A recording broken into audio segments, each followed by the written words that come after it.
BBC বাংলার সান্ধ্য অধিবেশন প্রবাহতে আপনাদের স্বাগত।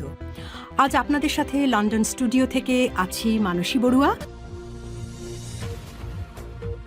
দুবাই ও আবুধাবির বিমানবন্দরে মুহুর্মুহুর ইরানের হামলা, হতাহত 12। এবার যুক্তরাষ্ট্র ও ইসরায়েলে চলমান হামলার পাশাপাশি আবারও সংযুক্ত আরব আমিরাতে এইমাত্র হামলা চালিয়েছে ইরান। ইরানের হামলায় সর্বশেষ এই বিমানবন্দরে হামলা চালানোর ফলে সেখানে আমাদের হাতে পাওয়া সর্বশেষ তথ্য অনুযায়ী 12 জন গুরুতরভাবে আহত হয়েছে।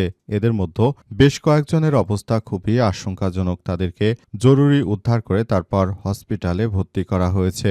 বর্তমান দুবাইয়ের বিমানবন্দরগুলো বন্ধ রয়েছে। দুবাইয়ের এই বিমানবন্দর বন্ধ থাকার ফলে আসলে দুবাই সহ সৌদি আরব ও অন্যান্য রাষ্ট্রগুলোর মধ্যে আসলে নতুন করে আবারও বড় ধরনের সংঘাতের সৃষ্টি হতে পারে, এমনটাই আশঙ্কা প্রকাশ করা হয়েছে।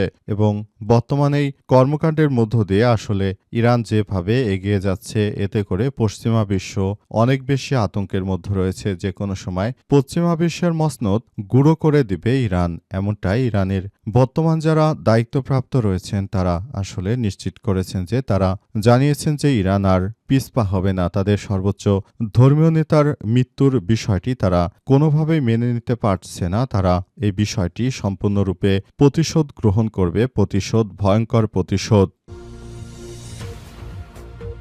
আধুনিক মার্কিন আকাশযান ভূপাতিত করল ইরান।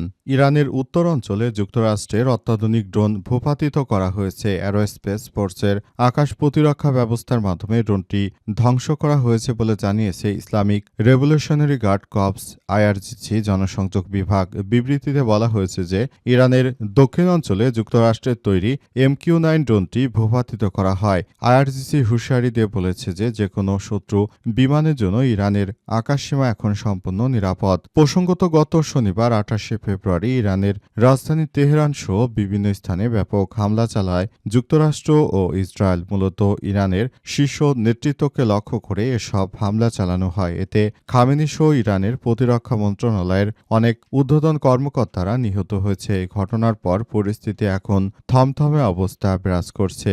এই কর্মকাণ্ডগুলোর মধ্য দিয়ে মূলত আবারও পুরো সিস্টেমের মধ্যে দেখা যাচ্ছে যে আসলে বিভিন্ন জায়গায় নানাবিধ সমস্যা তৈরি হচ্ছে। সব সমস্যাগুলো মোকাবেলা করার জন্য ইরান তারা তাদের সম্পূর্ণ কার্যক্রম শুরু করেছে এবং এই কার্যক্রমের মধ্য দিয়ে তারা সবকিছু এখন দেখভাল করতে চায় এবং তারা জানিয়েছে যে এই ব্যক্তিদেরকে কোনোভাবেই ছাড় দেবে না।